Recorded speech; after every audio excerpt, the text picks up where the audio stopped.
अस्सलाम वालेकुम वरहमतुल्लाहि वबरकातुहू। नाज़रीन व हज़रात, मैं आपके साथ आपका मेज़बान अब्दुल वाजिद और आप देख रहे हैं तस्नीम टीवी। सोया माधेपुर के मानटाउन थाने के सीआई फुल मोहम्मद कत्ल मामले में 11 साल बाद आज मुजरिमों को उम्र कैद की सज़ा सुनाई गई है। कोर्ट ने बुधवार को फौरन डीएसपी महेंद्र सिंह समेत 30 को मुजरिम माना था। पुलिस कस्टडी में सभी मुजरिमों को कोर्ट लाया गया था। सोया माधेपुर के लिए ये एक बहुत बड़ा मामला है।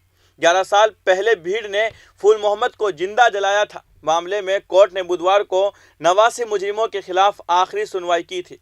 कोर्ट ट्रायल के दौरान 5 लोगों की मौत हो गई थी, जबकि 2 नाबालिग थे। वहीं 3 लोग फरार थे।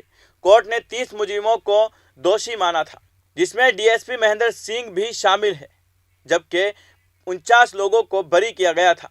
भीड़ ने पेट्रोल छिड़क कर सीआई को जिंदा जलाया था। कोर्ट ने 11 साल बाद डीएसपी समेत 30 को मुजरिम माना है। 11 साल बाद आज मुजरिमों को उम्र कैद की सजा हो गई है।